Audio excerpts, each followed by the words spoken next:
Here, we'll find out. Hello. Hi, everybody. I don't know who's here. I don't know who's going to keep coming. I'm just going to keep talking for a second here. I was just telling Mary, I am the queen of getting everything done very last second. Uh, totally my son's fault this time. He took a mental health day yesterday, and I was supposed to work on the presentation yesterday while he was at school, but because he was not in school, he also demanded that I spend some time with him. So I did that, which unfortunately meant I have a lot less time for you guys. But I am here now. I wanted to thank you, first of all, for coming here. I don't know who's here.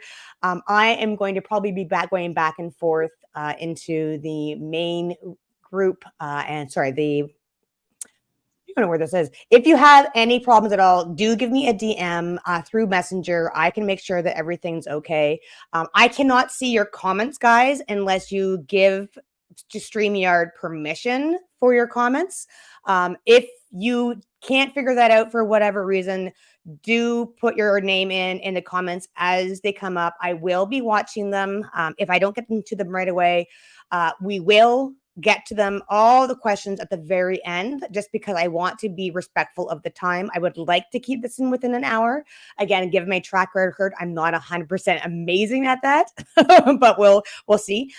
It also depends on how late, how many questions you guys have, and I want to make sure we have the time to answer them, because this is what this is all about, an open house. So if you're here, thank you. I'm going to just about to share my screen. If you haven't met me before, hello. If you haven't met Mary before, she is part of the solo widow parenting group, or she was also a private client of mine, and she was a group of our Rise Like a Phoenix group when it first started. So that being said, oh, hi, Noelle. Glad to see you. Just give me 2 seconds. Actually, while I'm doing this, Mary, do you want to give a brief demonstration or talk about very briefly, because I don't want to take up too much time, where you are in your grief, who you are, where you're located, and just a really brief summary of where you're at right now. So I'm in Spokane, Washington, and I have been a widow we just passed my 2nd year anniversary. December 19th of 2021 was my husband's death day. And so 2 years, have 2 teenage boys that have been grieving, and we're all 3 just surviving life and trying to be successful in what we're doing. So Tell me about it, right? We're all trying to figure things out. yeah. And I think, actually, before we go into it, I wanted to paraphrase that really, really briefly. I'll get into this later, guys. But the reason why this particular group is so magical and so important is because we're not just widows. We are solo parents, and we understand what it's like to be not just widows, but to be solo parenting, because it's a completely different kettle of fish than single parenting, if you've heard that before. Also, we want to make sure that our kids are okay as they're grieving, and we want to find the time to grieve too. So we'll get all into that, all of that. Just really briefly too, Rachel has just also joined us. Rachel, hi. Did you want to give a quick hello to the group? Let them know briefly how where you are in your grief journey and where you are at this moment. We'll get into a more Q&A later on, but just briefly, who are you? Yeah, so I'm Rachel. I'm over in the UK in Wales. I am 3 years and 4 months into my grief journey.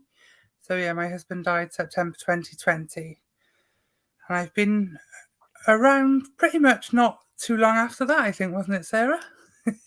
Yeah. Yeah. Yeah, Rachel's been with us since the main group was incepted, the widow solo parenting, and yeah. Anyway, we'll go into all that. So thank you very much, Noelle. I did see that it said your camera is not showing up. Do you mean you can't see us, or do you mean that you can't be on into the group? Because you're not, we're only having Mary and Rachel in the actual screen itself presenting.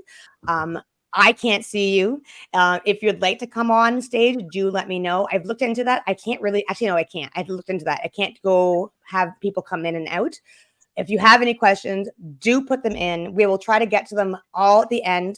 If we can actually find the time within the group. As the presentation goes along, I will try, but I promise you, if you stay to the end, we will get them. Okay, Noelle? Cool. All right. It's Rachel and Mary. I'm going to put you on the sideline for a second here because I want to present my screen with me. And there we go. Actually, I couldn't put you in there. All right. This is the first time I'm doing this, guys, as this presentation. This particular group has been together since 2021. Let me, first of all, welcome you. I want you to kick off your shoes. I want you to grab a coffee, grab some water. I got my Mum Bear coffee cup here. It's actually full of water. I usually have coffee. I've had too much coffee already. That's the thing. I tend to get very excited and very energetic. Oh, good. I'm glad you can see us, Noelle, about what I'm doing. That's one of the reasons I do these groups is because I'm just so full of life and energy. I want to be able to get you life and energy as well. Hi, Barbara. Glad you could make it. I talk way quickly sometimes. I've told Mary and Rachel to kick me under the table if this happens because I do get so into my stuff. But yes, feel free to, if you need me to explain anything again, if anything that I've said resonates with you, do let me know. Because otherwise, I'm just going to barrel on. Because again, I want to make sure this is here. This is the first time I'm presenting this particular presentation. We've been together since about 2021, I believe. This has been word of mouth for the past couple of years. This is the first time I'm doing an open house. So my apologies. I'm all flustered already. All right, guys. So welcome. Grab your coffee. Let's go. So if you don't know me already, my name is Sarah Gallagher. I am a widow and I'm also a solo parent coach. Okay. I was a widow since 2000, or I am a widow since 2019. I've been a coach since 2018. I unfortunately was 37 when my husband passed away completely unexpectedly from a cardiac arrest. I had gone away for a very brief outing out. I was never actually out. I never left my kid with my husband for an evening alone. I came back. He was blue. Thankfully, my kid was asleep in the other room. He was 2.5 when all the ambulance guys came in, the police and the fire trucks, and the outside of the street was lit up like crazy, sirens going. I don't know how he slept through it, but my son did. Unfortunately, it means that when he woke up, his father wasn't there because we were in the hospital for about 2.5 days, not knowing whether he was brain dead or not. Having to deal with the machines, having to be in that limbo of not knowing whether I should take him off life support, like I promised he would, or whether he was there. So that was horrible. I had to figure out who I was on my own. And that's one of the reasons I wanted to have these groups together to help you.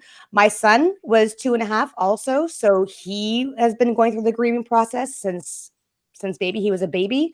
And my daughter wasn't even born yet. She was born later as my commitment to keeping our dream alive. We wanted to have 2 kids. We didn't have 2 kids. So I decided to get pregnant a year afterwards. And I went through my own turmoil, my own stuff. Needless to say, I went through the other side. I want to help you guys as not just a widow, but as a solo parent who knows how crazy difficult it is to do everything. As that being said, I'm also 13 years as a product manager. I was in educational publishing, doing content where I created educational content to help both professional and personal development. And I loved it. It was just creating all these the courses and presentations like this to help you go forward has always been something that's important to me.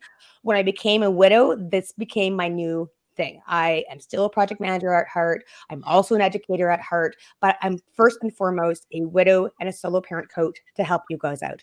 As such, I've been trained also in trauma-informed cognitive behavioral therapy. I am trained in grief work and other various trauma-informed methodologies. So everything I do is empirical, so hands-on, but it also have a lot of scientific basis of it. That I have a very holistic way of seeing things, and I kind of meld things all together. I'm also a grief educator and a hands down huge advocate. Okay.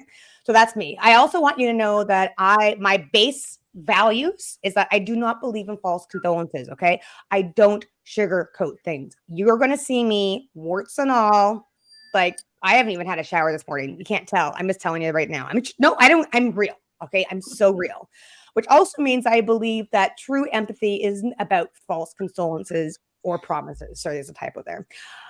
It isn't, right? And you're going to hear that a lot. Like, you hear all these false condolences from people who don't understand what it's like to be a widow or a solo parent. I don't do those. Okay. My work is very heart centered and action based. My approach, which has been grounded in real life experiences, has been proven effective in providing genuine support and understanding. And as these two ladies here will probably tell you, so far it's been quite effective, and we're just opening up the door for the next thing. So, what to expect today? This is my project management kind of background coming in. This is our agenda. We're going to be talking about who we are. We're going to be talking about what this is, who this is for, what you're going to get out of it. And then we're going to have a chance for Mary and Rachel to explain where they are, have a bit of an introduction more in depth of what they got out of the program of working with us. I'm going to dive into the most common questions that came up in that survey that I sent out. If you haven't got the survey, do let me know. I will get you the link at the end of this. And then any questions that are not answered in this particular presentation, I will go back to it and I will respond to it individually. Okay. We're also going to be talking about the common objections that I hear for people who are not quite sure if this isn't the group for them. And then we're going to open up the floor for anything that you need to be asking for. So who we are a group of widows whose fog is starting to lift, not life, starting to lift, and are focused on learning to move forward. Okay. If you are part of the bigger group, which is a solo widow parenting, it is a group which is a fantastic first step. It helps you get the support you need to get through your fog. Once you are starting to get through your fog, you usually want the next step. Barbara, I will get you the survey. Okay, after this for sure. I'll make sure. I know you were on the email list. I'll reach out to you directly. Catherine, oh, sorry, I see you there. Yes, do keep your camera off. That's fine because nobody can see you anyway. But do put more comments in. We are very special. We are an incredibly close, tight knit group. And the support you get in this, because it is a closer knit group, we work together intimately and supportively, much more so than we can in our bigger group, which I don't know if you noticed, but we're almost 5,000 people right now. It blows my mind still to this day, right? This smaller group is the reason why we work so well together is because we really truly listen and we support each other in the time that we have. Okay. That being said, we are not a general complaint group. Okay. We don't just sit there and bitch. You are more than welcome to do so. Okay. But the point is, we have these sessions so we can focus on productive conversations.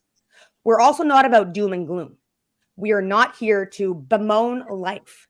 We know things happen we have no control of. We know that stuff happens. I'm going to swear here. Shit happens, right? And it sucks. But we're here to support ourselves, to learn how to pick ourselves up and to go forward again. As you know, we're strong because we have to be. We are strong even more so when we have this community support of people who get it to help us go forward and understand each other empathically. If we just get it, right? Now, is this you? If they're here, I'd love you to tell me, do you feel like you're isolated from the rest of society? Okay. I find there's a lot. Oh yeah, right. Barbara says amen. I did the whole entire presentation about a year ago. I think I'm going to do it again later on about the fact that people tend to disappear after the funeral. Your complete sense of self changes, which means your community changes, which means you can't identify with anybody else anymore. And trying to find how you fit into society, it doesn't work anymore. So that ends up you feeling completely isolated from the rest of society. Do you feel like you're bereft without the support you rely on? And I don't just mean your friends and family, though possibly that's part of there too, because that happens. And specifically mean about the support you always did, your best friend, the person you thought you're going to be here for the rest of your life with. That's the support you want. They're not here. Nobody can get you, and it feels completely isolating. Okay. Do you feel like you're trying to find your way in this place in this new reality and this new life, and it just doesn't fit anymore? And you you know that you've gone through your fog and now you're beginning to see that this is your life now. This is a reality. How do I deal with this? How do I find my place going, right? Like, where do I fit anymore? Am I okay? Am I doing this right? All those questions, those what ifs. If this is you, I'd love you to let me know which one you identify with, if any at all, or all of them, right? Everybody here probably much has, I would like to say. Now, who this is for, what this group is for. If you're at the point where your fog is beginning to lift and you know that you want to be focused on learning how to move forward, this is the group for you. Okay. I'm not saying don't be part of the bigger group. Absolutely be part of that. We all need to support each other. But if you want to be able to focus on what's going forward, this is the group for you. The other thing that came up in one of the, I can't see the whole entire thing. Sorry about this. I'll read it out loud. Initially, venting brought solace in other groups, but now I'm seeking a more constructive and supportive environment. Again, there are widow groups out there. There are groups that you can sit there and you can moan and bemoan and you can try to get through things. But if you're past that point, if you want to get more supportive and constructive advice and actionable, relatable things to help you move forward, this is that group. Okay. You will find that solace. I guarantee you. So this, in a nutshell, this is what it is. And I'll get more into detail later on. But in a nutshell, it's a 6-week series. Okay. I break it down into 6 weeks so we can have focused topics. Every week we get together. We start on February 12th. It's going to go into the mid-March, barring March break. I know that's going to be coming in there, so I have to work around there. It's 6 weeks. It's a private Facebook group. Eventually I'll have to have my own platform, but right now I have to use Facebook. Sorry, guys. You don't have to do anything else in social media. Just be part of this group. We have weekly group coaching calls, and I mean group. I mean we all get together. We stay on weekly topics. So again, project manager. We're going to have an idea of what you're going to be talking about. I'm going to give you the syllabus later. It's not in the presentation. I'm going to have to pass over to it. 6 weekly topics. We're going to have actionable steps at the end of every session, so you can take what you've learned for the next week. If you can't make it for that group session, for that live session, I know it's not ideal, but life happens. Okay. I don't know whether you're going to get that call to go pick up your kid because he has a runny nose or a bloody nose or whatever heck it is. Whatever it is, that school calls, you got to drop everything, right? Because of that, we have on-demand video replays. They are going to be available to you so you can listen to them on your own time. I'm also going to be providing transcripts if you'd rather read what happened, and audio playback. And I found those are fantastic if you're like running back and forth with kids' activities. You can listen to them as well as doing everything else. Okay, so I want to make sure this is accessible as possible. What you're going to grow your confidence. Okay, you're going to find solo parenting support. You're going to be able to share your unfiltered stories. I mean, how awesome is that to be able to go, bleh, like literally, this is emotion. This is my life. And people are not going to go, oh, I don't want to hear it. We want to hear it. We're not afraid of it. We've been there. And you know what? We want to hear it. Like, this is your life, and we're happily here to support it, which means you're going to meet people who get you. You're going to understand that people are here because they want to be here. I mean, this isn't a widow club this is the card when you come in. Let me back up. See, I'm going too fast again. The Widows Club card is never a membership you wanted. This is a membership you get to choose. This is a membership where you learn to move forward and you figure out how you're going to support yourself how to support your confidence in this new life moving forward. Okay. So, that being said, I have talked a mile a minute here, much faster than I wanted to, and which is good though. I wanted to kind of open this up more of that's all the formal stuff. I want to go more into an informal discussion now. Mary, I wanted you to go first because you were a Phoenix member probably since one of the very inceptions of this. Oh my God, when you and I met, I was doing a challenge. If you guys don't know already, I do about every quarter, sometimes twice a year, I do a free challenge. It's usually a week long. I just did a creativity challenge a couple months ago. Mary joined our, I call it the Recharge Your Solo Parent Batteries Challenge. Actually, let me stop talking for you, Mary. What made you decide to actually join that challenge to begin with? Like you just joined the group. You're fresh into your grief, more or less, right? Yeah, I was fresh in my grief. I don't know that my fog had ever lifted yet at that point, but I knew, in my heart that like I had to go through a grieving process, and that I don't know, there was something about Sarah. Like I was like, I'm connected to this person. I don't know why. So let's see what she can do. She's offering something free. And then um so started doing the challenge, and it was relatable stuff that we could do, like get outside and walk, like, and so it was something that I could do with my kids, and um just it was easy, and it was something that helped, I knew, physically help my own body. So yeah, definitely was just that.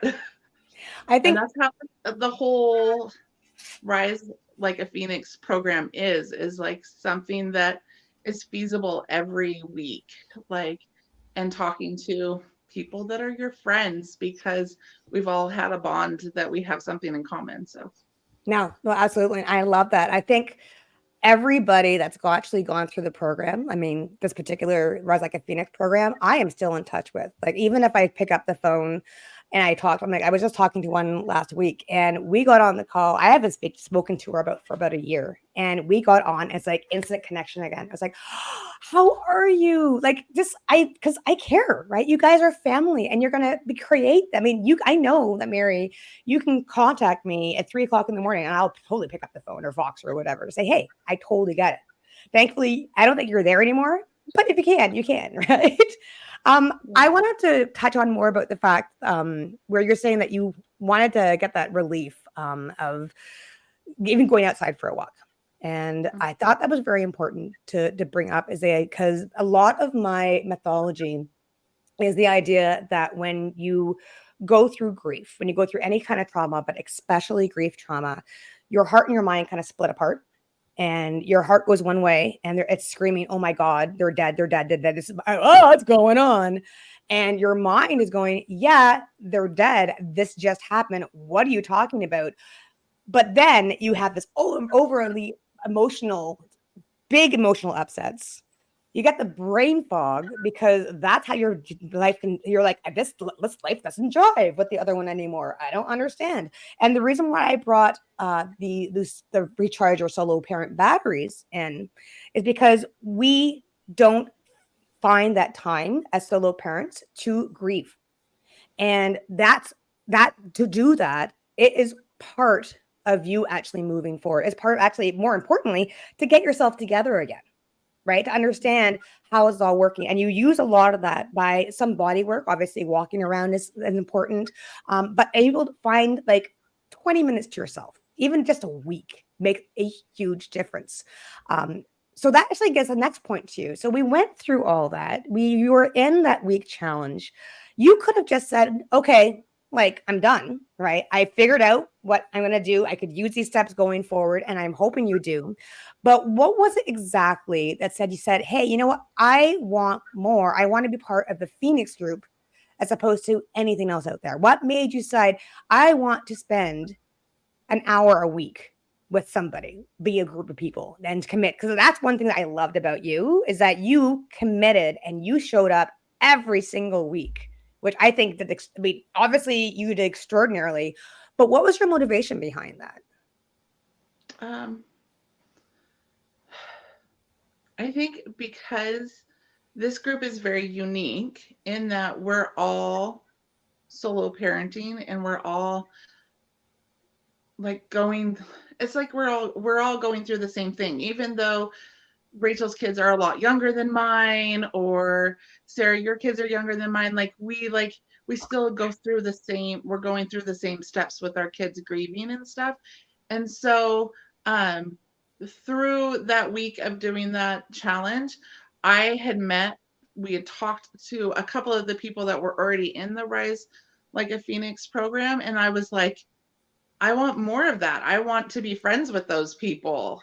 And so that was just my thing, was like, okay, I'm just going to go for it, because I knew that I needed something more to talk to people to talk to that understood where I was at. And I was brand new in my grief. Like I said, we met probably end of February. Yeah. So I was like 2 months into it. And so I was like, yeah, I was like, just give me some information. I was like overloading myself with like books to read and stuff about being a widow. And I was like, but this person, Sarah, knows what she's doing. She's been there and she has kids. That's where I wanted to connect. I want to ask you a question about that, actually, because I don't think I've asked you this question before. But part of one of your feedbacks that you gave at me, I've quoted you on it before and other things, but yours like, it exceeded your expectations. I wouldn't mind digging a bit more into what that meant. I think because I had been following, besides your group, I had followed another group, and it just it was a lot of people complaining about being a widow, and it wasn't like your group. And with the Rise of Like a Phoenix, you're working actively to be a better person, to get out of that fog, and to be a I guess an active member of society again, because we are, I think that's where, like, most of us widows feel that way. When we lose our spouse, we like lose everything. Yeah. And so being able to be part of a society again, a little group, and then being able to reach out to other people too. Yeah, I So, love that. I love that.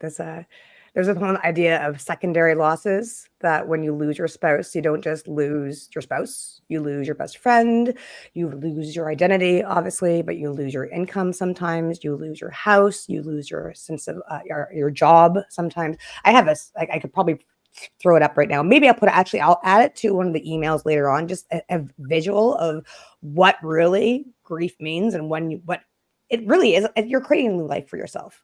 And so back before, and I'm going to stop you there because it's now 1/2 past, and I want to be able to have some more time for Rachel as well before we get some nitty gritty. Rachel, welcome. I think it's a wonderful. I am so glad that you are here. I really appreciate it. Rachel and I met virtually as an arm's reach. When I first started doing the widowed solo parenting group, I was doing lives every week. I stopped doing that because it was completely exhausting, guys. Trying to do that after the kids go to bed every Thursday at 9:30, trying to like, it was too much. I was burning out, so I had to stop. But she was there, and I noticed that she was there every week. And if she wasn't there at the live, she was there at the replay.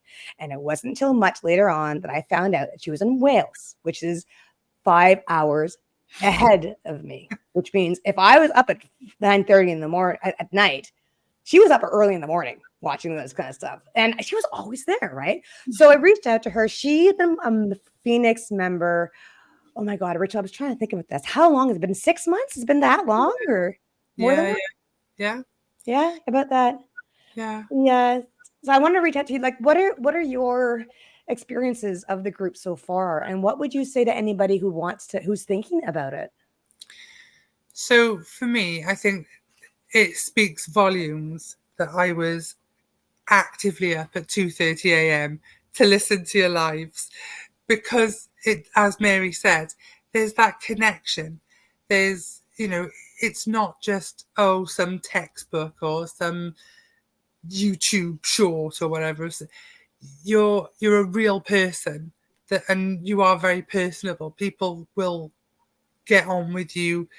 It's like Mary said, that click of, in that moment where we have lost everything, when our world has crumbled into a million pieces, you and the group were very much, it's going to sound, sorry, this is the English graduate in me, but you were very much like a beacon of light of,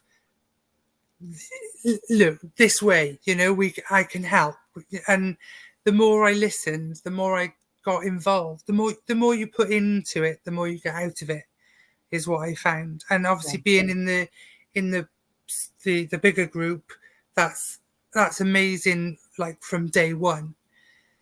But you know, for the time when you're still sort of, when you go on, you sort of, that veil. I remember I said to you, it's like that veil where you're there, but you're not quite there. You can't touch it. There's something. But when you move forward from that a bit, to have a smaller focus group like the Rise Like a Phoenix group is just absolutely worth every single penny. That, I mean, I know you do deals for this stuff, and it's absolutely crucial, because again, it's like finding your place again in life, in society, being able to speak to people where you haven't got to look at your words before you say them, because you've all felt it in one way or another at some point. You know, with our kids, I mean, like, you know, my kids are going through ADHD, ASD assessments and things, and you know, other members of the group, you do have things in common. And these things are all things that, particularly being a widow, it isolates you, because people don't know how to be around you. Yeah. If you're weeping, they don't know how to deal with that. If you're not weeping, they're wondering why you're not weeping. Yes. Or, you know, or, oh, you've moved on really quickly. And so there's never a place where you initially feel comfortable to sort of stand on your own 2 feet. And what this group does is bridge that gap, I think, between your absolute darkest days and a light at the end of the tunnel. For me, that's what this No, group is. that's fantastic. I like the light at the end of the tunnel thing. And one of the slogans that I used ages ago, and I haven't used it for a bit, but I kind of use it how way put it forward. So the way I feel is that when you lose the love of your life and the person you thought were going to be, you know, all your life completely changes. Like it just crashes down, and you just don't lose them, you lose your identity. But there is still that spark inside you. And trying to find that hope, trying to find that confidence, trying to find the, yes, I can have a life and be fulfilled. And I can, like, I'm never going to be able to say, I'm never going to say, I'm going to fix your grief, because that isn't going to happen, right? You learn to walk with it, but that doesn't mean you can't have a fantastically fulfilled life either. The other thing that I teach as well is that, sorry, let me get back a bit. I'm going all over the place. Yeah, I think I have ADHD as well. It's not diagnosed, but you can see me like, Wah! And then I'm kind of settled down again. That beacon, that idea of a beacon, that you have a light inside you, that spark again. I cannot tell you what that is. I cannot tell you what your grief journey is going to be like. I can't even tell you how long you're going to be on it, because that idea of where timelines are, forget it. That's why I'm saying I want to bring up to you guys too. If you are watching it and you're like, I'm not sure if I have only been 5 months, I've only been 3 years. I don't care. Okay. It all depends on where you are in your journey. Okay. Mary came to me when she was like very first into her grief. Rachel came to her, what she's now, it's 3 years now, right? This is your 3rd year? Fourth, be Oh going God. be 4 years. After a while, I think it doesn't matter where you are. If you are ready for it and you know you're ready, you can have that life to it. I can't figure out what's going to do. What I can do is I can emphasize, I can see where that is. I can help you understand what that spark is, and I can help you find your own beacon. And it's that own beacon that's going to help you guide you on where you're going to go next. Okay. I'm not your hero. I'm not going to say life is not like sunshine and roses. It's not. It's not. But if you want someone to be there, and not just me, but people in this group to say, hey, you're not going crazy. Here's what's helped me. Maybe this will help you too. Right? We all work through this together. One thing I wanted to ask you too, Rachel, is that what made you go from that transition? And what do you find is different between just being in the bigger group, which is free? I mean, it's all there, and I will continue to do free stuff. But what made you to change that to go, okay, I want to make the transition. I want to be in this group. I want to be a bit more investment into my time and my energy, and find it ways to make this work. What made that change for you? I think very, very much like what Mary said. You know, you suss out the bigger group, and then for me, it's a case of I gelled with everything that you said and everything that resonated, and I wanted to have a bit more concentrated version of that, where it wasn't. I mean, it is impossible. You would be superhuman if you could, be one-on-one with 5K people. You'd be superwoman. But yeah, I can hardly deal with my own 2 kids sometimes, man. But yeah, it's just about having that weekly touching base, the continuity, knowing that there is somebody there. If you've got, a problem, that focused group it's intimate, it's helpful, it's that step up of, let's all hold hands and do this together. Yeah. Because you invest in it, it's more of it's a leg up further to where you need to be. I think that's something that's very easy to do as I'm speaking not just as a widow, but especially as a solo parent who it's very easy to put all your time and energy into your kids. Because I know for myself, it was the hardest thing for me to do after my husband died was to be there for my kids. It was just to keep going because they needed me. So it's so easy to give and give and give. And as a mother, and as obviously I'm doing this kind of stuff all the time, I'm a giver and I want to give all the time. And for me to actually say, here, I need some time for me. I need to block that out. I need to put some money aside. I need to say, okay, this is what I'm going to do. Because if I don't do it, I'm not going to care. I'm going to do something else because there's 5 billion other things that need my time. To give you an example of that, I can't believe I'm doing it. I didn't realize that I actually organized all of this around my birthday. Tomorrow's my birthday. Okay. So I was like, wait, all this together. I'm like, oh my God, wait a minute. It's my birthday. And I do one thing a year for myself. I go to a water spa one time a year for an hour. I try to maybe just get some lunch in there, maybe 2. That's what I do. I'm like, I am not missing that 1 hour. I am doing this. But if I don't do that, I'm not going to. Right. And I think that's important to when you say, okay, and it's not a big amount of time. It's 1 hour a week. It's for 6 weeks. It's defined. So you know where a stop and end point is. There are opportunities for you to join in the group because it's not just one of those one-on-one. I mean, it's not just those sessions. We also have the group available so we can check in with each other throughout the week. And again, this is better than the main group because we can get answers right there, depending where you are, and focused answers.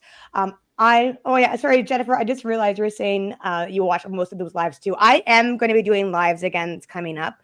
I'm not going to paraphrase. There's other stuff coming on. That's actually, this group is going to be huge in creating. I have so much going on.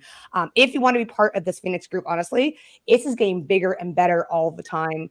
I'm adding stuff to it all the time. As you grow, as it continues to go on, you're going to have access to the stuff whenever you want. Like Mary can come back whenever she wants. Any of the members. I still send out invites to these things. Whether you do or not, that's up to you. But you also get free resource. Okay, I'm going to stop. See, I'm getting all very excited again. Okay, so I want to, before we go anywhere else, and again, anybody who's on the line, Catherine, Barbara, Noelle, Jennifer, anybody else who is on the line, please, please, please let me know. Put in your comments below because we're just about to get into the open Q&A.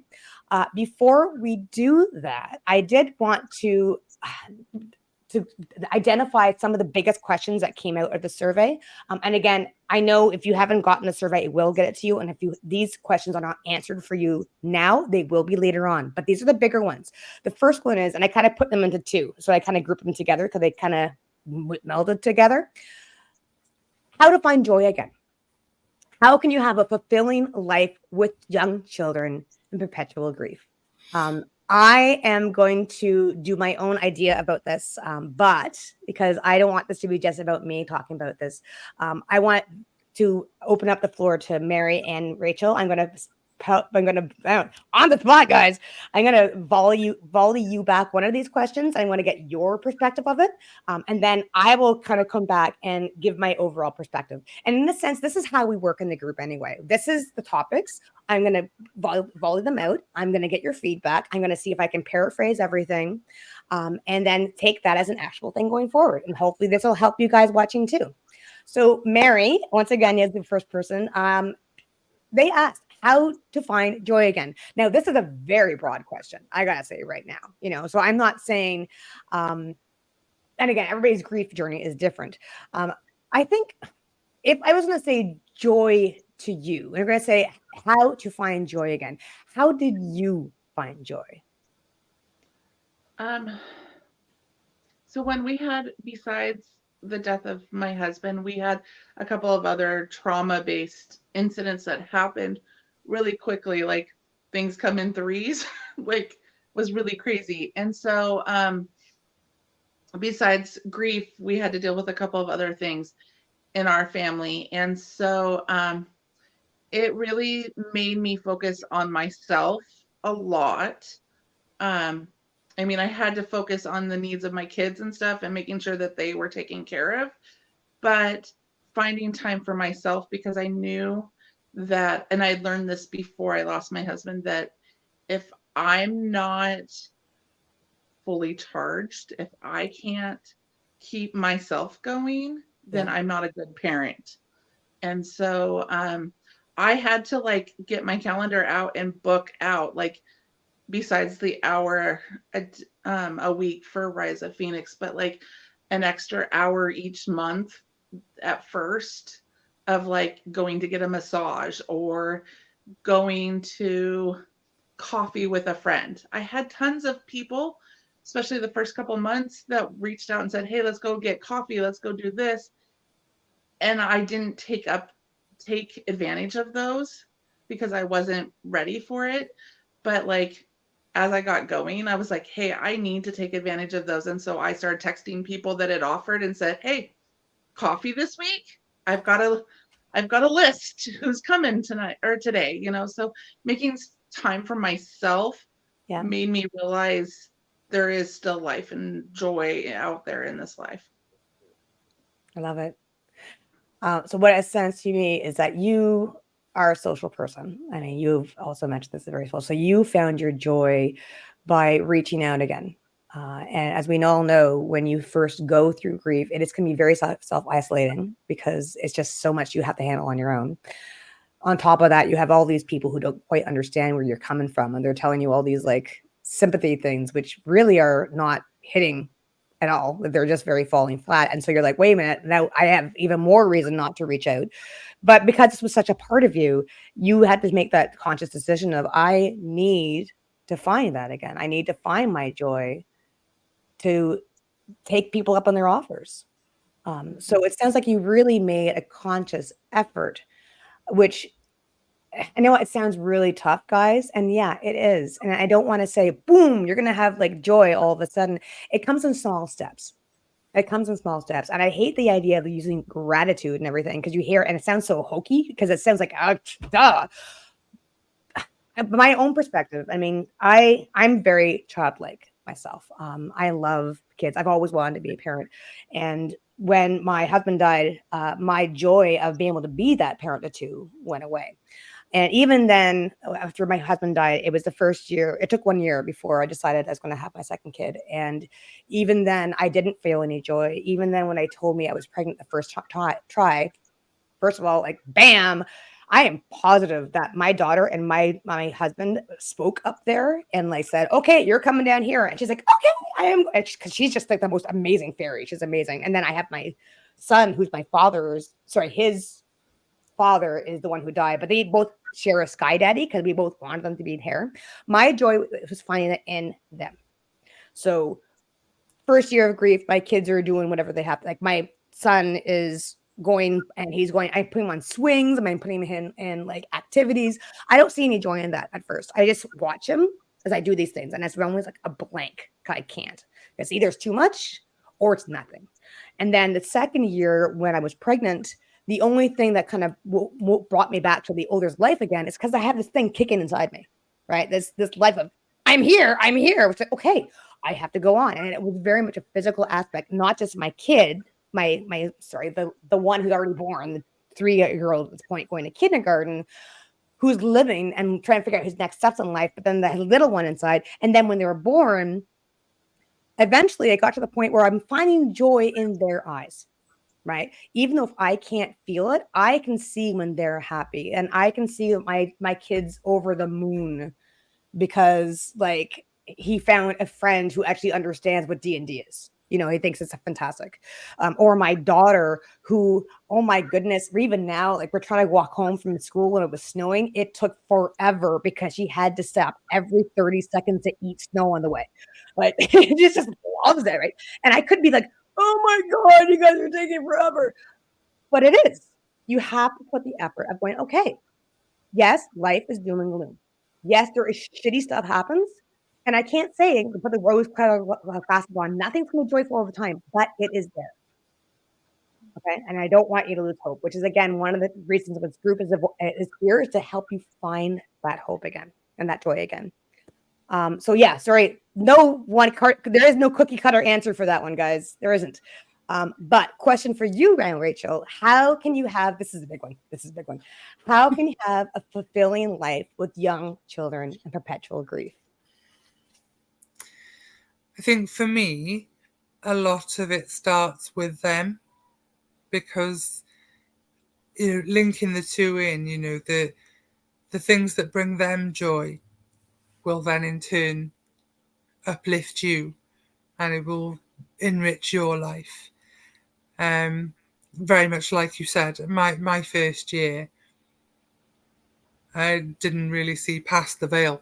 I went through the motions, but it's the little things, like when they bring you a special stone they found in the park.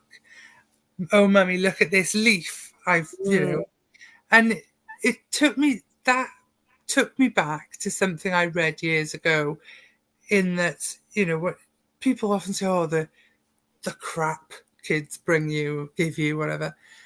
And there was something that is stuck with me that said, at that point in time, that was all they had to give, and they chose to give it to you. Which just blew my mind, and it stayed with me.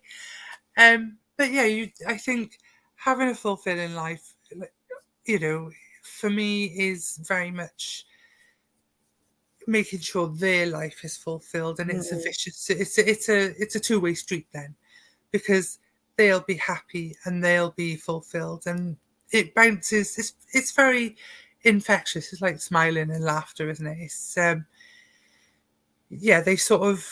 they are the sort of buoyancy aids when you're having a pulling it down day. And I think that's what fulfills my life, because they are absolutely. I mean, you've met my two Sarah online, and they are my reason of why I'm still here. Full stop. But it's a very two-way street. With you fill their bucket of fulfillment, and then it comes back to you, I think. I love it. I want to touch on one more thing, which is about the question, the idea of perpetual grief.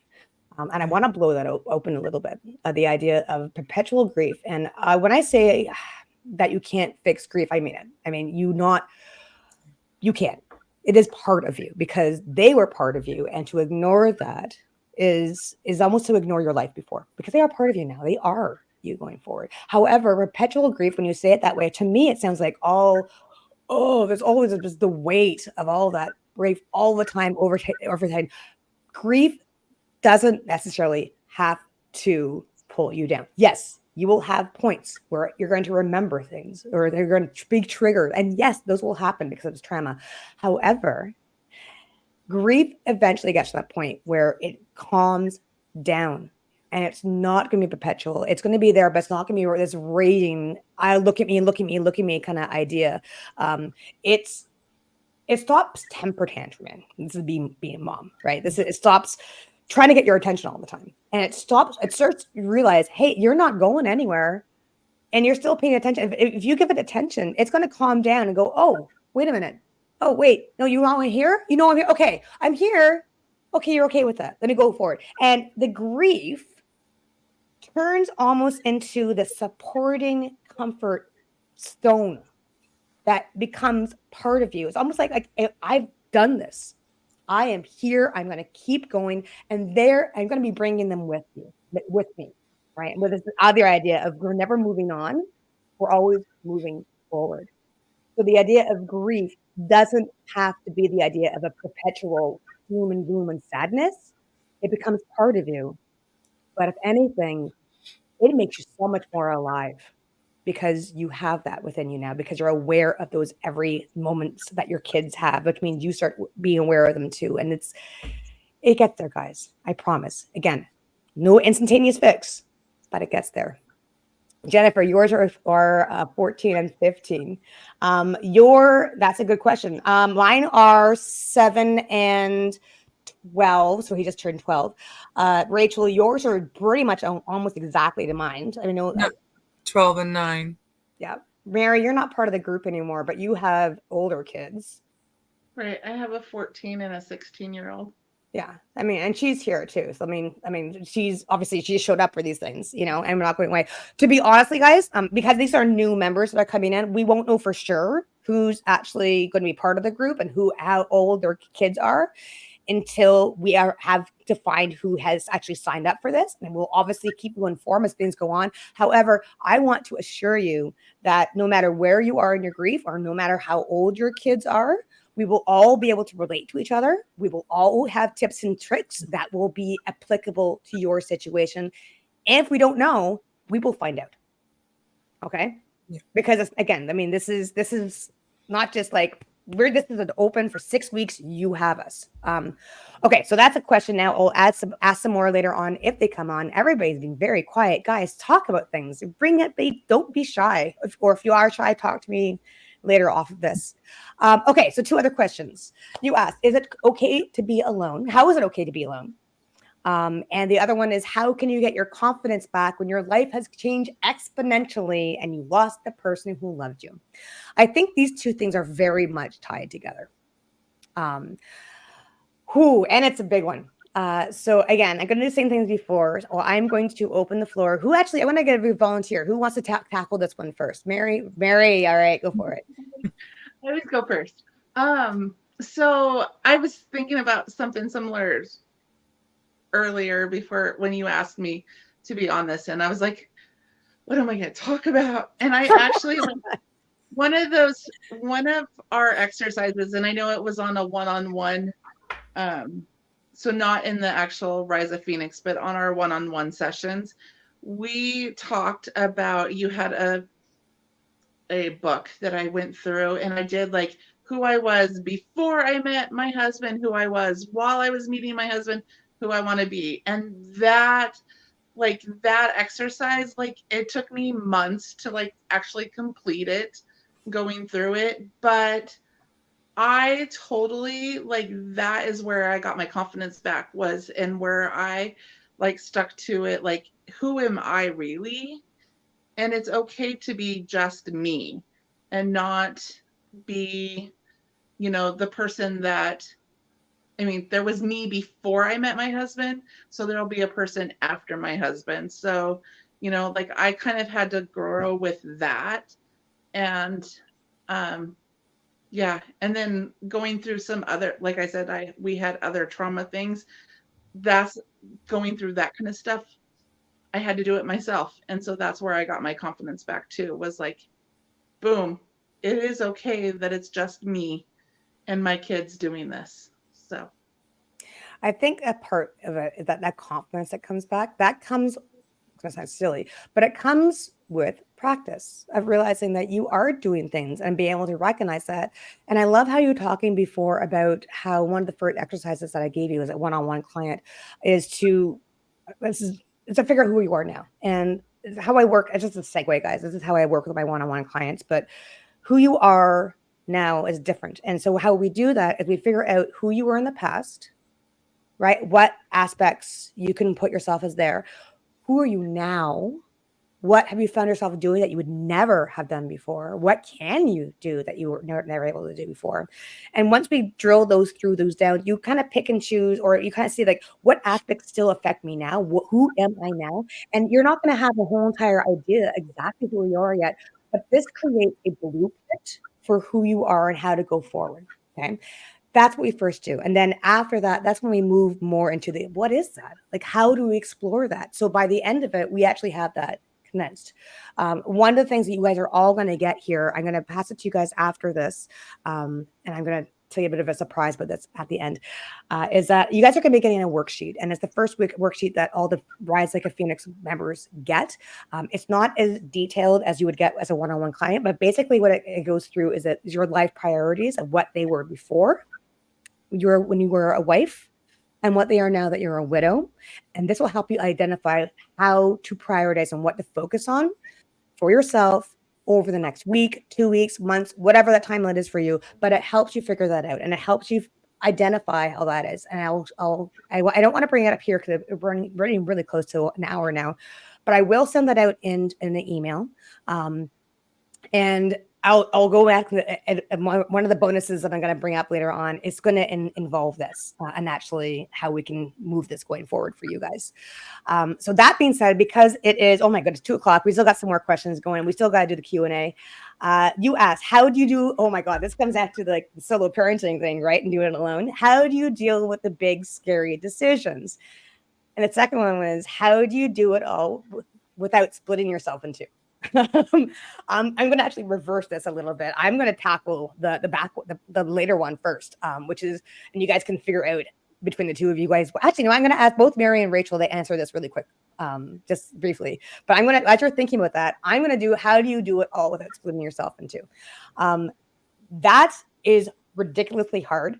And I think of anything that is the crux of solo parenting, right? How do you do it all when it is just the two of you? And I think, I love this. And then Rachel and I we talk about this all the time and it drives me nuts. But I'm sure you guys have gotten this too, where you're in the schoolyard and the parents were gabbing away and you hear, I heard something like, well, my husband took off for the weekend and I was solo parenting and it was so tough. Or you hear things like, well, my husband, like he's away at months at a time because he's like truck driver or is armed forces or whatever, like insert blank there. I don't know how, I'm going to deal with it. I don't know when he's going to be coming back. And all I can think of is like, yeah, you don't know when he's coming back. I do. Never coming back. It's just me. And that sounds really cruel, but you know what? It's sometimes and it blows my mind because you can probably imagine I'm pretty vocal about the fact I'm a widow. I'm pretty my big thing is normalize grief, and my kids know about this too. By the way, it's part of this too. As you talked about this morning, you get more comfortable. You can learn how to help your kids through their grief, which is another big aspect of solo widow parenting. My kids are so okay with with grief and the fact that my son is so open with the fact of what he is, and he's become comfortable with this, that he can have a beautiful, fulfilled life, even with a dead father in his life. That is, a friend of his lost his mother unexpectedly last June, right before they were let out for summer. Jay was the only, just not saying his whole name, but his Jay talked to my son directly because he knew my son could relate to him. And that is so important. I don't care how old you are. I don't care how old your kids are. I don't care how old you are. We all need someone who can relate. Anyway, going back to the question is, how do you do it all without splitting yourself in two? I don't have someone who can come and support me, right? When I was doing it alone, like I tried to make that decision of, do I want to have a second kid, was huge because I knew I would have to do this on my own. And I had to make the pros and cons.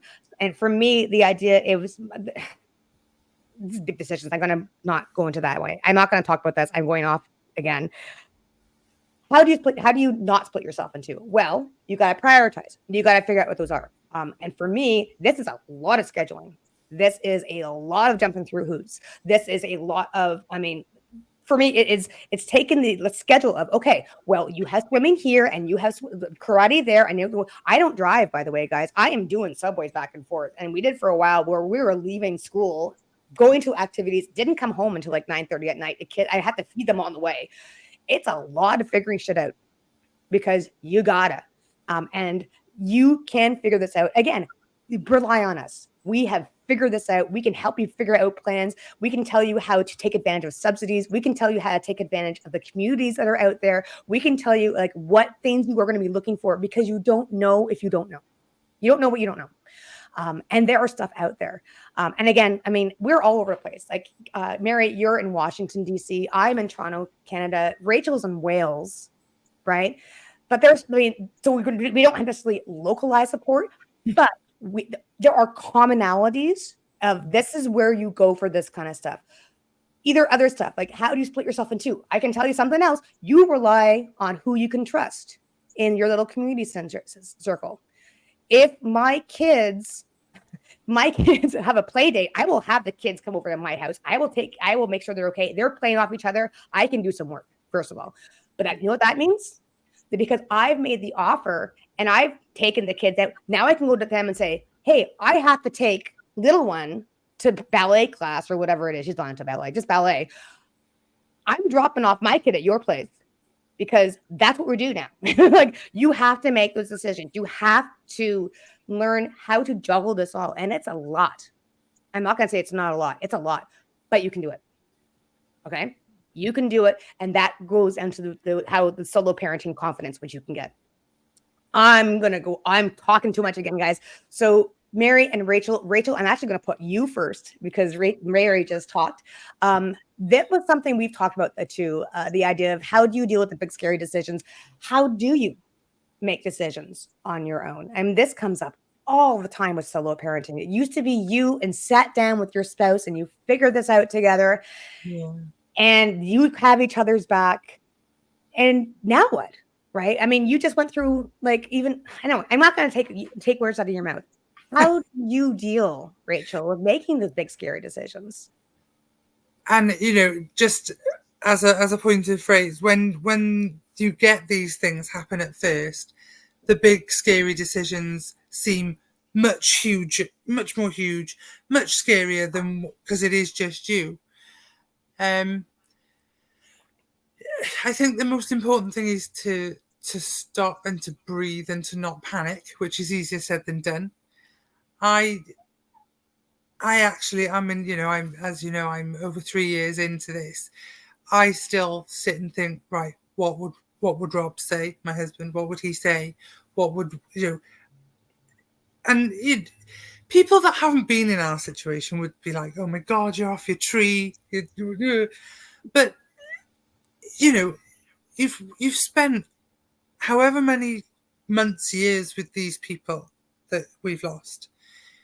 So what their answers to things would be. And if you sit with yourself and you center yourself, you can almost sort of still have that input because you know them and you know what they would say.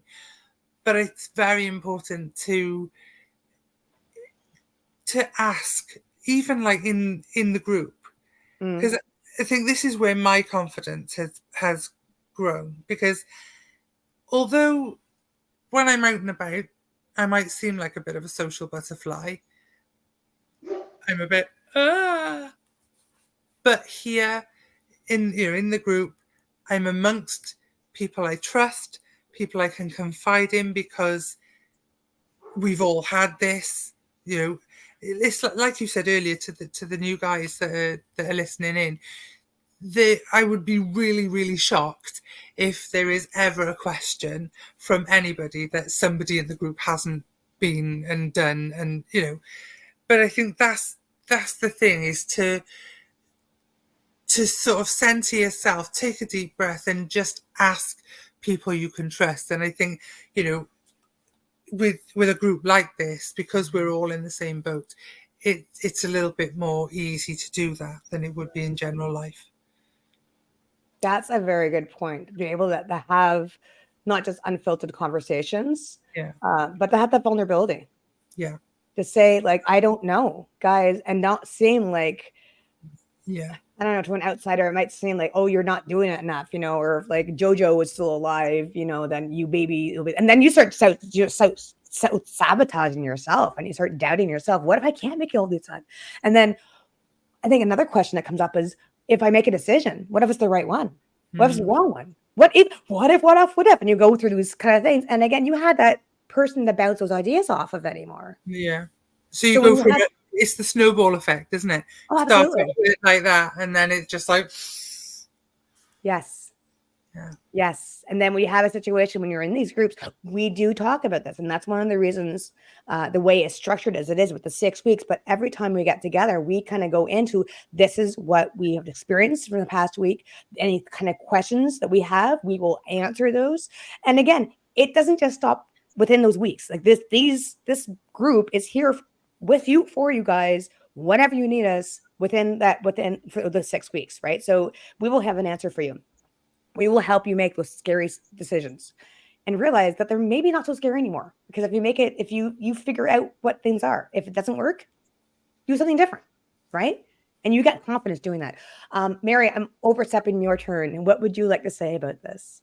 I just echoing Rachel, like that, yeah, having time to like talk to your spouse, knowing that he's not going to answer you, but still voicing your concerns to him.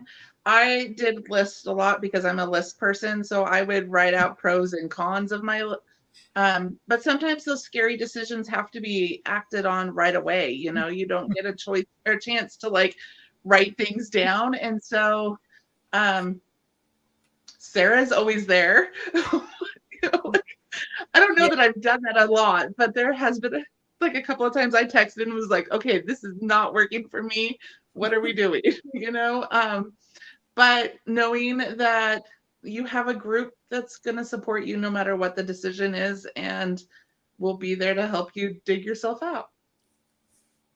One of the big scary decisions that happened when one of our former members was, and I think probably she was also a one-on-one client of mine as well, but she was part of the group and she loved the group as well. But that aspect that she felt she couldn't ask anybody for help. And she hated it. And you guys probably know this too, that people are, oh, I'll be here for you. Just let me know what you want me to do. And you're like, I don't know, everything. Like, where do you start? There's too much. But when she wanted to find someone to support her, she knew she had the group to go to. That being said, I mean, she struggled for a good couple weeks, if not more than a month or two. Oh yeah, no, we can help you. I have resources for that up the wazoo. We can talk about that later, actually. Yeah, absolutely. But she was trying to decide whether she wanted to go back to drop off and pick up her kids. Actually, no, to pick up her kids. She was dropping off her kids at school. That wasn't the problem. It was the picking up that was scaring her because she hadn't integrated herself with society yet. I mean, this group was her first step to doing that. And the idea of having to sit there in the schoolyard waiting with other people, other parents around, not knowing what they're going to say, not knowing how to answer them, not knowing anything. We got in a call. She got on, so we were on Voxer, and I'll explain what Voxer is in a sec. We go through it. We got in a Voxer, and it's like actually, I'll do it now. It's like a walkie-talkie, basically. Like it's better than messaging because you actually get the context of what people are saying, not just the text, like the writing. You actually get the emotion and everything nonverbal, like everything that you get from that, it comes out. So she would be on the Voxer with me, walk me through. I'm here in my car. I'm at this point, and I would just walk her through the steps and walk her through the steps. And at the very end, she's like, "I did it! Oh my god, I did! That wasn't so bad." At the very end of it wasn't so bad. And you're going to find this too, especially with milestones. The anticipation is usually worse than the actual day. But to know that you have someone there to go, okay, you can do this. This is what you're going to do. This is what you're going to say. This is probably what's going to happen. And have everything in your basket to go, okay, you did this. And it was, I mean, that was her catalyst. And that's one of the reasons she's not here anymore, because she's doing it on her own, which is totally fine too. Right? I mean, you do you. That's the best part about this. Okay, I'm so over time. I always have, and I told you I was gonna try. Okay, so questions for you guys that came out to me in the survey was what would make this group an easy yes for you? And this come up probably all the time. I'm gonna go back Actually, no, I'm going to do all at the same time. Kind of works out. The one of them is finding the time, and that I know we've already kind of touched, but I do want to stress itself. Finding where do I find the time? I'm so busy. I'm like, but this is exactly why you want the group, right? Because we know how freaking busy your life is. You okay, Mary? You talk okay. That's the thing too. Okay. As an aside, guys, if because you guys are solo parents, if we're ever in a group and your kid comes barreling in, no problem, right? We're solo parents, right? This is the way things work. We will keep rolling with the punches. This is what we do. And anything, it's gonna happen with me too. You've probably seen some of my lives. My little daughter is like right in there, wants to be with me. I'm gonna take advantage of that. Later, she's not gonna care. Like my older one doesn't. Finding the time means you have to make that time for yourself. And it's not that much time. It's an hour. Right? We're going a little over now because this is a big event kind of thing, but I structure these things on purpose. So we have the time, condensed time of you have that time. If they only have an hour, then you'll spend that time with the group. And because you are mindful of it, you are taking advantage of every single second you can. Okay. You need to find that time. And this is what we're going to help you do that too. Okay. Personalized support. I love this group because unlike the bigger group, which you obviously is a fantastic group, widowed solo parenting is one of the best things I did. This is the second. This is bar none. Besides, like, let me back up. First one was the bigger group, widowed solo parenting. Right, you say start here. The next one is Rise Like a Phoenix, and then the one after that, after the really personalized support where you work on me one on one. This is a fantastic gateway to that next step where you do get that personalized support, but you also get like group coaching part of it as well. We cannot go into a deep dive of every single thing you're going through because that's a different thing altogether. However, it is a much more personalized support than you would get in the bigger group. Prioritizing your sanity too. And I wanted to then bring this up into the cost of it, and first of all, I want to make sure that you guys know I have checked out how much this is going to cost. And I've compared other grief programs out there, other membership programs. It is comparable, if not cheaper than the ones out there. Okay. So don't even get me started. And I will tell you full blank, I am not making a mint off of this. I put so much more into this stuff. I over deliver all the time. But the reason why I'm bringing this up is because I need you to prioritize your sanity too. The idea that you will prioritize your kid's sanity over yours. You will take money out of your bank account to pay for their swimming lessons. You will make sure that you are buying their favorite treat at the grocery store because they want it. How often do you do that for yourself? Like I just said that I take time for myself once a year to do my spa. I try to get more time in there too, right? But I need to actually prioritize that myself, and you need to say yes to yourself is to be able to do that. So really briefly, I want Mary and Rachel, if you don't mind, but Rachel, no, Mary, I know you're off mute. So if you're on mute, if you can't do that, that's fine if you're busy. Rachel, can you to yourself, those 3 points, like, can you talk to those 3 points at all? Again, briefly? Yeah, and they all interlink actually. But it's so easy to lose your sanity, your sense of sanity, and to, as you say, the support. Everyone says, "Oh, you know where I am. You know where I am," and you're like, "Yeah, where?" Particularly after all the firsts, everybody thinks, "Oh, you miraculously must be better now because you've done all the first, so it's easy now." Yeah, right. But and finding time. Yes, I will do. We will all do anything for our kids, but it's like Mary said earlier on. If we're not taking care of us, how do we then take care of them? So I think it's very important. Just, I mean, like you say, even if it is just the group session a week, it's somewhere to have your feelings validated in the real world, which is not something that I know I don't get because I don't necessarily fit in with everybody now because I'm a different person. So finding the time, having the support, particularly in the small group, with like-minded people who know what we're all going through, to say, actually, yeah, it is okay to feel this, that, and the other, and knowing that it's a bit of a hanging on to the end of the rope, Right. hanging on to your sanity until you sort of get into the calmer waters, and then, fledging them off. It sounds really like stupid, I love it. yeah, it is really important, I think, and that's what makes it an easy yes for me. Mary, I know I'm sure you're watching the clock there. I can see your eyes going up and down. Do you need to run? No, I'm listening to my dog bark.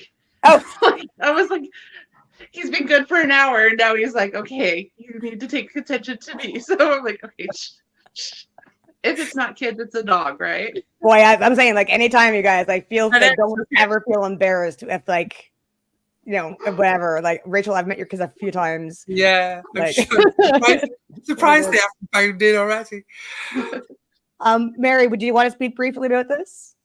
I think Rachel's done great, and you have too, about just making sure that, I said before, putting myself first, and finding time to rejuvenate myself. And that was what the group was about. I homeschooled my kids while I was in this group. And so like there was a lot of times where I had to like, okay guys, you're doing this for 5 minutes or an hour while I am doing this. And the group totally accepted that like there was going to be interruptions, and there was, I muted my tablet a lot so that I could walk out of the room and deal with something and come back and pick up exactly where we're at. So I think just all of us knowing that we're solo parenting, it like helps out that way. Absolutely. And Actually, that reminds me of another thing too. Again, personalized support. I mean, we try to be as accessible as possible for everybody. One of my group members, we were working one-on-one for about a year before she joined the group. She's the other way around. She was a total introvert, and she joined the group after when she was ready to actually leave the isolation bubble. We started where she was listening and she was on, but she had she was here, but her screen was off. Like her camera was off. So she was still part of it. And we respected that. And whenever like we had a question like that, we opened the floor. If she was able to talk or she wanted to talk, she did. And she didn't, she didn't.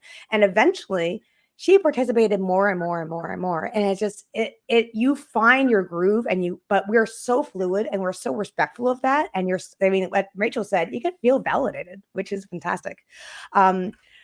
Oh, Noelle, I hear you about the panic attacks and the bit crazy part. That's the heart mind stuff. And with all the different trauma stuff, I've at the very beginning of this, I mentioned that I've been trained in all this different kind of psychological and social worker and any kind of S word or P word, whatever we put in there, all behavioral therapy stuff. And the reason why it's beyond therapy for me. And the reason why it's beyond therapy, because therapy is something completely different. And do not say I'm not disparaging therapy, but the way I work is that I've taken a lot of that gobbledygook and translate it into actual ways that you can use it in a place that because your mind can't like understand sometimes what is going on. How does this apply to me? How am I going to use this forward? Panic attacks, we can absolutely deal with. Going crazy, I will completely go into that with you later on. But I just want to say that you are not going crazy. The panic attacks and everything, that is a common thing that you're going to go through. You can learn how to deal with these things.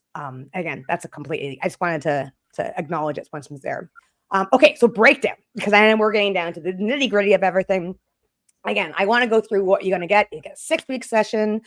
You get a private Facebook group. It is just for this session. Every 6 weeks, we open it up again. People leave, people come in. But as I mentioned before, it is always open. So once you join, you have the ability to come in whenever you need it later on. Okay. The weekly group coaching, you're welcome, Noelle. The weekly group coaching call, it is pretty much very much like this. I try again to keep them within an hour. Sometimes they go a little bit longer. If you have to leave earlier, you let me know and we'll attack you first. You'll be the first person there. You'll get weekly topics. This month, I don't think I put it up here. I forgot to be part of the slides because I'm mentioning I'm going crazy. Where's my syllabus? Syllabus. I'm going to put them really quickly what they are. I'm going to put them in here. Where is it? Okay, I'm going to put them as banners. So the first one, oops, not that one, is forget the clock, moving beyond that myth of healing grief with time. We've already talked about this already. The idea of timelines. If it's been 3 months, it's been 5 months, it's been 2 years, whatever, right? It's don't think there's a timeline. Like I cannot tell you the times I've actually heard people in the main group going, it's been 3 months. How come I'm still thinking about hair? It's been 5 months. Why do I still feel like they're going to come in for the door any second? It's been 3 months. It's been 5 months. Like, this is your life. Like, you're not going to be able to figure this out and give yourself the grace. Like, how would anybody be able to do that? Okay, so that's one of the first topics. Let me hide that for a sec. The second one, I mean, these are just, again, these are what I've picked out. Once you become part of the group, if I find that one of these topics don't meld with people, we can absolutely change it up. All right, that being said, let's go back to here again. 5,000 tabs open, guys. Okay, save. I love this is one we didn't get to last time with 6 week. We're gonna attack it again. Our suddenly empty house, living in the spaces they left behind. I was talking to Rachel about this morning in our weekly group coaching session, where it's really difficult sometimes to deal with that emptiness. One of the things that come up all the time, as you probably have dealt with it too, is once the kids go to bed and it's just you and it's dark and you're alone and all of a sudden you realize how empty it really is and you miss them. Like it's foreboding how much there's absence is almost a presence. Really weird. We're going to be talking about this. We're going to be talking about how you live in those situations, because I know some of you might have been in a situation where you try to avoid the house because you can't be there. So you leave and you come back. And when you come back, you're like, I don't know how I'm going to fit in here. We're going to talk about how you can integrate this and how to make it a safe space for you again without giving up the memories of them. Okay. That's something that's also very important through everything. Don't ever feel that you have to stop thinking about them or stop believing them or stop. Your memories of them will be part of you forever. And don't let anybody tell you otherwise. Okay. So you can move forward with their memory supporting you. I'm so emphatic about this. Okay. So going back to that, too many things open. Okay. So the other one, the number 3 is dun, dun, dun, dun. There we go. Oops. Upload. 5 top tricks to staying sane while solo parenting. This is one of the first ones topics I attacked 3 years ago. I put aside all the things that I figured out when I was in the midst of solo parenting with a toddler and a kindergartner and trying to figure things out. You know, we're talking about splitting yourself down the middle kind of thing. This is how you can do it. Things you can do that you're going to keep your sanity while solo parenting. Because it's an open topic, what I think what worked for me may not be working for you. Bring up what you have found has worked for you, and we'll kind of do a round robin to pick up what works for each other. So at the very end, we will have a resource of all the different things you could do. So I'm going to start with the top tricks, and we can expand upon them as need be. That was that one. Then we have, there we go, found it. I got actually on the right tab this time. The next one is, I love this one. Being the good cop and the bad cop, balancing the roles of disciplinarian and the nurturer in solo parenting. One of the things that we do not have anymore is someone to back you up. Right? And it's usually, who am I? What did I used to be? Like the nurturer of going, like being the one actually helping them out, and dad was the disciplinarian. That those are the typical traditional roles. Maybe it was reversed for you. Regardless, how do you figure this out? Can you be both roles? Can you just be one? Which one should you do? How do you figure this out? This is the balancing act that all solo parents have to figure out. We are going to discuss this. I have some tips and tricks I can bring in there. But again, open thing. Let's discuss this. What's worked? What hasn't? And how to figure out, and Rachel, we talk about this all the time, consistency. And to know where you stand on that and be consistent about what role you want to play. And also, you don't have to be both. Maybe you do have to. Anyway, I have lots of things. Next one is, oh my goodness. these are like all big things. I took like a couple weeks to actually make sure I got the right ones here. The key to solo parenting: confidence, building emotional resilience to keep your cool and prevent meltdowns. Solo parenting is tough. And if you have more than one kid, they gang up on you. Trying to make sure that you keep your cool while they're having meltdowns is tough. And when I talk about preventing meltdowns, I'm not just talking about you preventing your kids' meltdowns. I'm talking about helping yourself prevent yourself from melting down. Okay, resilience is you got to figure out from a parental point of view to help yourself first, fill that cup, figure out your resources, and then you can use what you've used. You can use with your children. Now, this could be you talk to them one on one and you teach them, or you just like let them parrot you. You show them how to do it. Especially this works even better when they're older kids, right? And they don't want to listen to you like one on one, maybe like show them how it works. The next one I have up is, this is number 6, and this really does come down to where we are here, which is trying to find your community again. And here it is, reconnecting. Oh, I lost my thing. Reconnecting after grief, choosing your social circle wisely. And this is the first step. Becoming part of this group is that first step of figuring out what your group is going to be like. Because when you're ready to go past out of that self-isolation circle, you want to be able to understand people who understand you and not have to, like, you don't have to tell the same damn story again and again and again. Right? That's the worst part, just get it all out. Elephant in the room. Here you go. This is like my life. Let's go with it. But how you figure out who didn't involve in that social circle wisely. And really briefly, I'm going to tell you that right now, what those 3 things are. The three different things you're going to find. The 3 different types of people you need to be aware of are obviously the toxic, who is harming your healing. And this could be in-laws. This could be friends. This could be, people you actually depended on and all of a sudden they're not. This could be the people you know are toxic. Why do you have to continue having them in your life, right? This is neutral.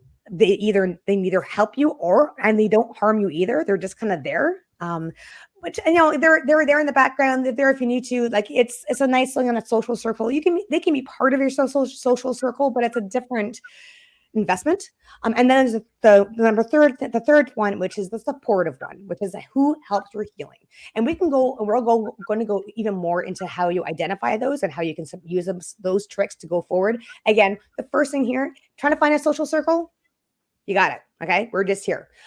So the next thing I want to talk about is oh my goodness, I'm 2:30 now. I'm sorry, guys. Okay. The bonuses. So I'm going to take off our screens here. So the bonuses, you got the grief assessment. So without all that, we go back for a second. We remember all this. We had, I got too fast. Let's go back. Sorry, guys. So the breakdown of the 6-week session, the private Facebook group, weekly coach calls, weekly topics, actual steps, on-demand video replays, transcripts, and audio playbacks. You're also going to get a one-time grief journey assessment. This is new. I just added to it. This is why I'm saying it doesn't matter where you are in your grief. We are going to help you get forward. So the first thing we have to do is figure out where that is. I have an assessment, and I'm going to tell you right now, it's not the 5 stages of grief. Okay. If you've heard about that, it is valid. It is valid for people who are dying. It is valid for people who are getting to their end of their life and they have to come to terms with it. It was what it was developed for. You can look this up. Okay. It's fantastic that way. It's not meant for the griever. Okay. There are steps and phases and mindsets that all widows go through. We will go through that for an assessment to see exactly where you stand on there. And that's what's going to help me get a better idea of what resources you need to go forward. If you're here, like you could be 3 months into your grief, but you could be like 5 steps ahead. You could be 2 years into your grief and be way back at the first step. I don't know. You do. And we're going to figure that out. Okay. You got the new life priority planner. We've already kind of mentioned this, the fact that you had an idea of this is what your life was before and your priorities were. And then you're going to put down what your priorities are now. And you're going to be surprised and amazed. And it's going to be like, oh my God, how is that not so simple? And I could have figured that out before, but I didn't see it until you do this. And it's going to make life, so you're figuring out your priorities next and where you put your energy that much more easier. You're going to get downloadable PDF resources. I am constantly making new things and creating new things and having different things. I'm really bad at showing them to the general public. I throw these things out to you guys all the time. So there's already stuff there in the group that you can get for yourself. I'm not going to even bother going into it, but the stuff I've been putting together over the past 4 or 5 years I've been doing this, you get access to that. You get unlimited Voxer access. As I mentioned, it's a walkie-talkie kind of program where you get to talk with me. You get access to that 20 whenever you want to talk to me directly. And within a 48-hour turnaround. Rachel and I, we use this all the time. I've used this with all my other clients quite often as well. Mary, you didn't really use it all that much. But again, it's up to you. It is there. Take advantage of this now. Eventually, as the group gets bigger and we got more popular, again, this is only like the second year we've been doing this kind of thing. It's going to get to the point where I'm going to have office hours. Right now, we're not that. Right now, you're going to get, but whenever you need to get a hold of me, I am there. Also, because of the, we have an accountability group, this is what we're here for, right? You're not just going to get access to me, you get access to everybody here. And again, not just for that once a week session. You have accountability for everybody in here. We all have each other's backs. We all know what we were supposed to be doing for the next week. We all will be there if you have a stumbling block, but we'll also make sure that you've actually tried to, as much as possible, focus on that one thing. Okay, one little task. We have one thing we have to do at the end of the week. Did you do it? If you didn't do it, that's okay, but we're going to hold you accountable to it. Okay. We have access to our video library. If you've been here from the very beginning, Jennifer, Rachel, you both have been here from the very beginning. I used to do a live once every week for the longest time. I got overwhelmed. I still do lives. I went back through all the different events I've done over the past 2 years. So they've become even more focused and even more packed full of information. I did a count. The last time I counted, I went up to the beginning of last year. I had over 60 videos. Okay. I have other videos that I have to add to a video library. I do not want you to be overwhelmed. I don't want you to feel that you have to go through all 60 videos. What I'm saying is that because you have access to this library, if you come to me and say, I don't know, I have this problem, I will have something in my repertoire that's going to at least identify a bit of that and give you a leg up. Okay. If I don't, I will add it to it. This is why this group is very important. These 6 topics, I will be going more into them after our group, after we have a session, and I'll be creating resources from these group, which could also include another live with everything we've talked about and then build upon that. Okay. You get access to all that. You also get a starter one-on-one coaching call. I usually charge for a one-time thing, usually 207. Sorry, what was it, Mary? It was 197. Was that right? Yeah, 197. It's going up again in a little bit. But for right now, it's about a $200 coaching call right there. Okay. You get a starting call with me where we're going to do your grief assessment journey. We're going to go through your priority planner. We're going to see where you are. So you get a leg up to start with. So you know going forward in the 6 weeks that you have someone who understands where you are. And I'm going to help bridge that into the rest of the group. Okay. Being part of that, making it as a team friendly as possible. That's my job. I've been doing this for as a project manager for 13 plus years. I am good at this stuff.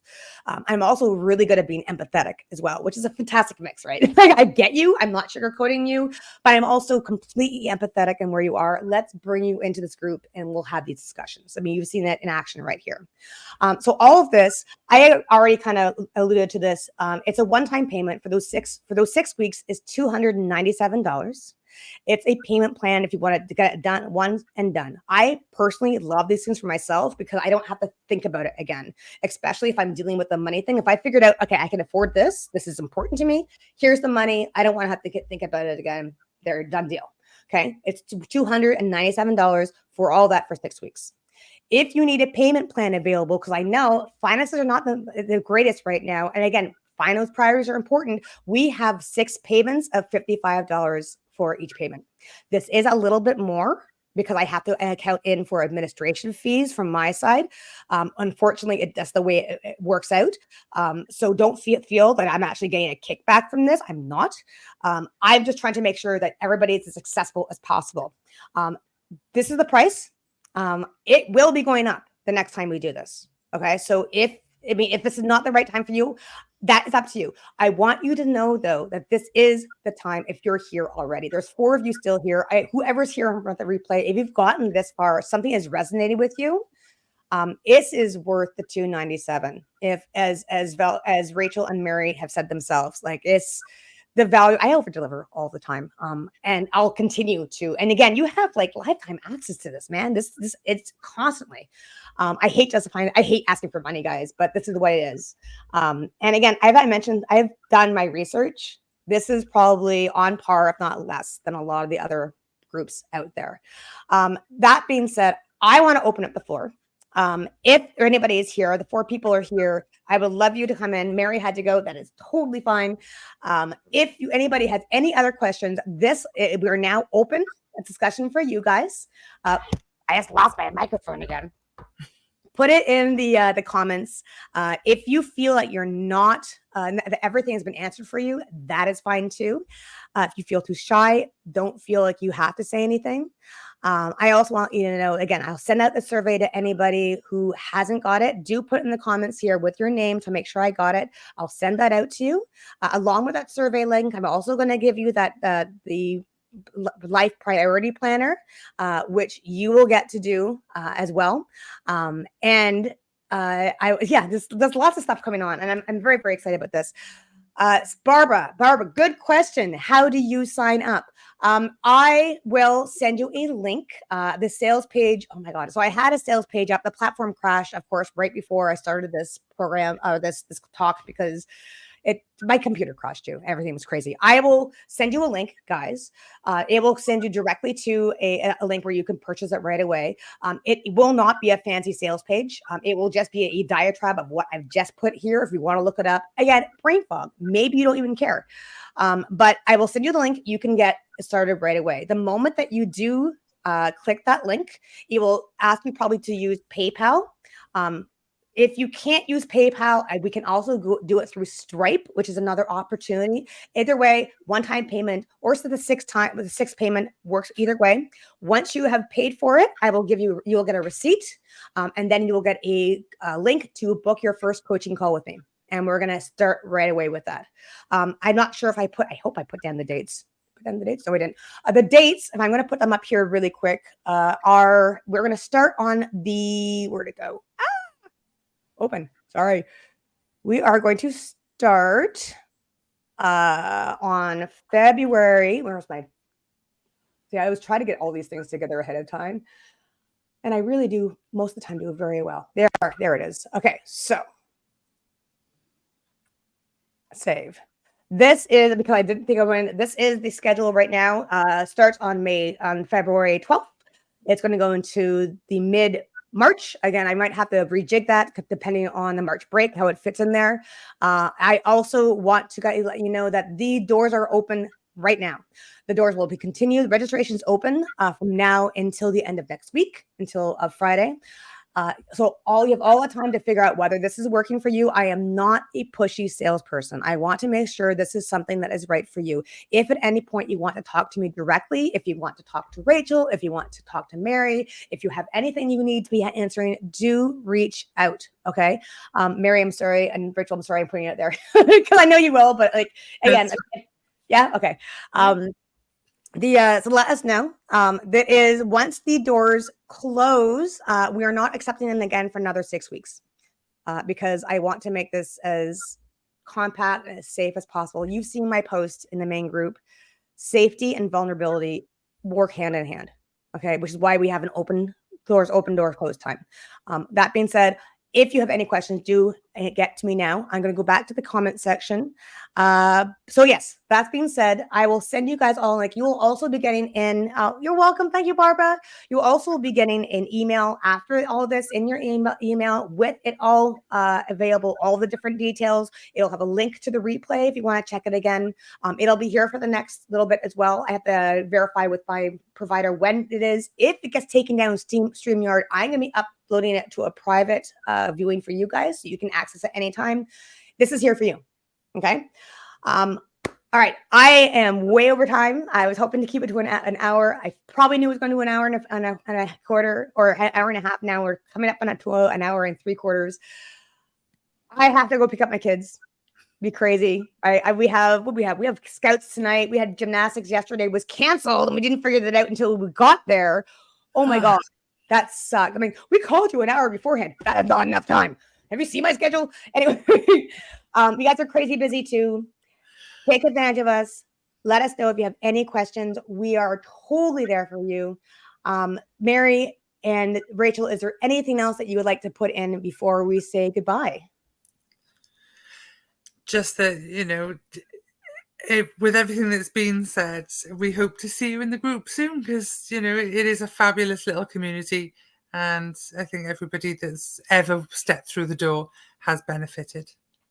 Yeah, it is I honestly, guys, I am so honored that both of you are here. And I'm also honored the fact that you feel safe enough to trust that this group was the right fit for you. And that you're saying with like all truth and honesty that it helped, and then we need that. So thank you, both of you, for being here. And thank everybody here who's here for the live. Thanks anybody who's here for the replay. Let me know if you watch it live by doing #live. Let me know what you've got from it. If you're here for the replay, do #replay. I love you all, and I'll talk to you soon. Bye, guys. Bye.